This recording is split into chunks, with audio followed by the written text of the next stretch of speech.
ಶಾಲೆಗೆ ಮಕ್ಕಳನ್ನ ಸೇರಿಸಬೇಕು ಅಂತ ಹೇಳಿದ್ರೆ ಮಗುವಿಗೆ 6 ವರ್ಷ ಕಡ್ಡಾಯವಾಗಿ ಆಗಿರಬೇಕು ಅಂತ ಹೇಳಿ 2 ವರ್ಷಗಳ ಹಿಂದೆಯೇ ಸರ್ಕಾರ ತಿಳಿಸಿತ್ತು. ಈ ಆದೇಶ ಈ ವರ್ಷದಿಂದ ಜಾರಿಯಾಗ್ತಾ ಇದ್ದು ಸದ್ಯ ಈ ಕುರಿತಾಗಿ ಪೋಷಕರು ವಿರೋಧವನ್ನ ವ್ಯಕ್ತಪಡಿಸುತ್ತಿದ್ದಾರೆ. ಹೌದು, 2025 ಹಾಗೂ 26ನೇ ಸಾಲಿನಲ್ಲಿ ಮಕ್ಕಳನ್ನ 1ನೇ ತರಗತಿಗೆ ಸೇರಿಸಬೇಕು ಅಂತ ಹೇಳಿದ್ರೆ ಜೂನ್ 1ಕ್ಕೆ ಕಡ್ಡಾಯವಾಗಿ 6 ವರ್ಷ ಪೂರ್ಣಗೊಂಡಿರಬೇಕು ಅಂತ ಆದೇಶವನ್ನ ಮಾಡಲಾಗಿತ್ತು.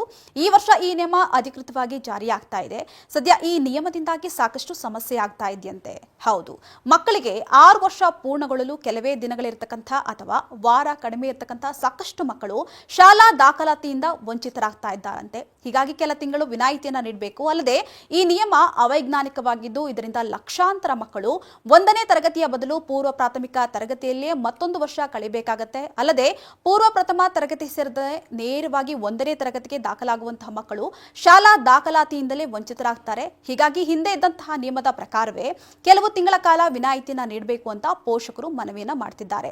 ಮತ್ತೊಂದೆಡೆ ವಯೋಮಿತಿಯನ್ನ ಸಡಿಲಗೊಳಿಸಿದ್ರೆ ಮತ್ತೆ ಸಮಸ್ಯೆ ಶುರುವಾಗಲಿದೆ.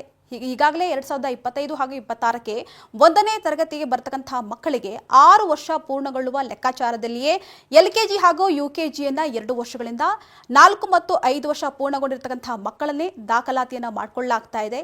ಇದೀಗ ವಯೋಮಿತಿಯನ್ನ ಸಡಿಲಿಸಿದ್ರೆ ಸಮಸ್ಯೆ ಆಗಲಿದೆ ಅಂತ ಖಾಸಗಿ ಶಾಲೆಗಳು ಕೂಡ ಈಗಾಗಲೇ ಎಚ್ಚರಿಕೆಯನ್ನ ನೀಡ್ತಾ ಇವೆ.